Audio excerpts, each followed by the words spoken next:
नमस्कार, मैं डॉक्टर रूपाली उड़ाने आप सबका सिंपल हेल्थी वेज में स्वागत करती हूँ। In last video we discussed about process of digestion and in today's video we are going to discuss about peptic ulcer. Peptic ulcer is the most common presentation of the acidity and one lost lot of money and mental discomfort to cure from complaint of acidity and peptic ulcer. So in the last video we discussed about normal digestive process. Process of digestion start from eating the food right from the mouth, then food enters into the esophagus and then into the stomach. The process of digestion start from the oral cavity and the liquefaction and mechanical and chemical digestion starts in the oral cavity with the help of saliva. Further, saliva helps in the digestion of carbohydrate and fats in the oral cavity. Then food passes into the esophagus and then passes into the stomach.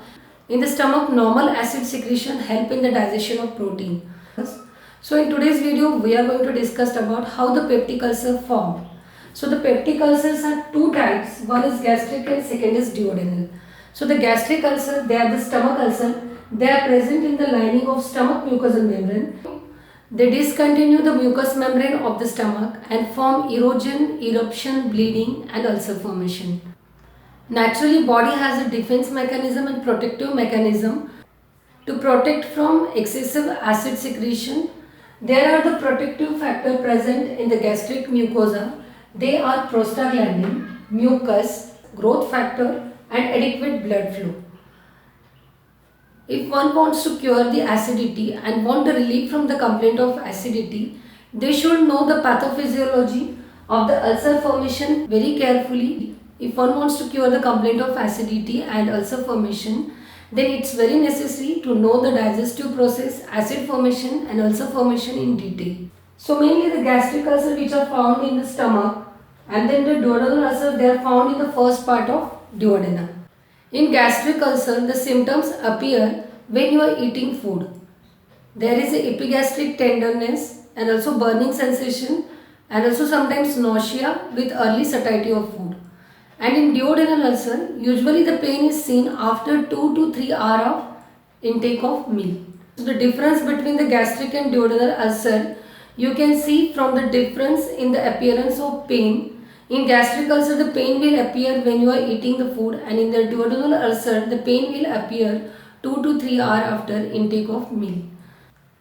So there are damaging factors from the diet and environment which affect the normal mucous membrane layer of the stomach, which form the break in the continuation of the mucous membrane, and there is a formation of ulcer. Sometimes it may be greater than 5 mm. So the mainly affecting the acid secretion or damaging factor, they are smoking, drugs, those who are taking intake of drugs or those who are suffering with chronic disease and taking prolonged medication like NSAID, non-steroidal anti-inflammatory drug like aspirin, diclofenac, nimesulide and paracetamol, they disturb the mucous membrane lining of the stomach and the chance of ulcer formation increase. Even in the case of stomach cancer or malignancy, there is a chemotherapy and radiation advised that can lead to eruption, erosion and ulcer formation. So even in the case of hypoxia and ischemia, in ischemic heart diseases, there is inadequate blood supply to the important organ and other body parts. Even that can lead to inadequate blood supply to the stomach and it will affect the healing process of the ulcer. Even in case of alcohol consumption in drunkard, there is a pH of the stomach is disturbed, acid secretions are disturbed and also it ultimately disturbs the liver metabolism and ultimately the digestive process deranged and the peptic ulcer formation seen. Even in case of infection, the most common is H. pylori infection which is seen in low socioeconomic status and also in the crowded houses.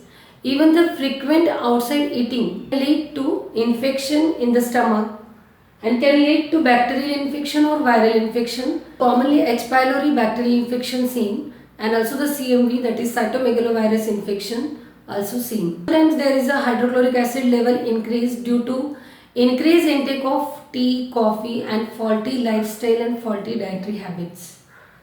In case of age, in advanced age, in increasing age, in elderly, there is a chance of peptic ulcer formation is more because in old age, in elderly age, chronic diseases like joint pain, hypertension, diabetes seen. So frequent intake or prolonged intake of NSAID and other medications seen which disturb the stomach mucosal membrane lining, and it increases the chances of ulcer formation. Even hypergastric secretion seen in case of Zollinger-Ellison syndrome. 80 to 90% cases of peptic ulcer formation is mainly due to H. pylori infection and due to prolonged intake of NSAID, that is painkiller. So what are the common symptoms present in the peptic ulcer?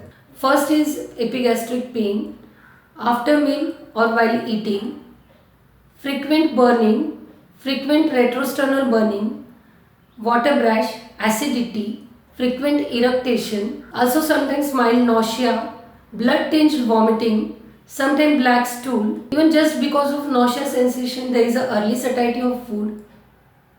These are all the common presentations seen in peptic ulcer.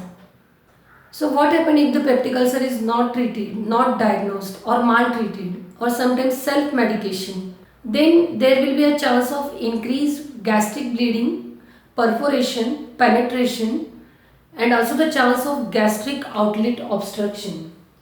If the obstruction is there, then there is a chance of pyloric stenosis, and also if they increase acid secretion in the stomach, that may lead to esophageal stricture due to upward acid regurgitation.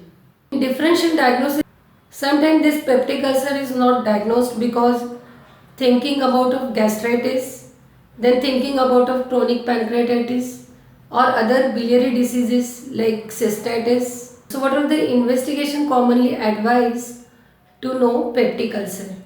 Complete blood count, prothrombin time, sometimes chest x-ray because of chest pain is there to rule out the heart causes. Then CT abdomen because sometimes there is a pyloric stenosis, esophageal stricture.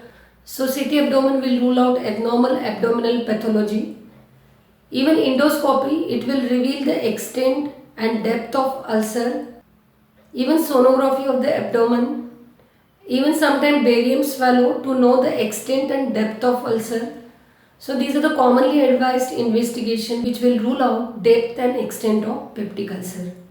So what is the treatment? One is the medicine and second is the surgical. Once the peptic ulcer identified, the first choice of drug is given, that is PPI, that is proton pump inhibitor, that is pantoprazole, rabeprazole and omeprazole. These are the drug of choice given for 6 to 8 weeks depending upon severity of the complaint. If the lab investigation is supportive of H. pylori infection, then double strength antibiotic needed, that is clarithromycin and metronidazole along with PPI for 6 to 8 weeks. Then again after 8 weeks endoscopy done to see the healing of ulcer, and till the time the treatment to be continued till the ulcer healed properly. And if the ulcer not healed with the medicinal management, then surgical correction is needed. So this is the treatment to be done under the observation, to be done under the guidance of physician, mainly under the guidance of gastroenterologist. Even along with this allopathic medicine, homeopathic medicine and dietary changes are beneficial. We will be discussing homeopathic medicine and dietary changes in the next video. If you found the videos informative, please like, share and subscribe. Till then, thanks, bye.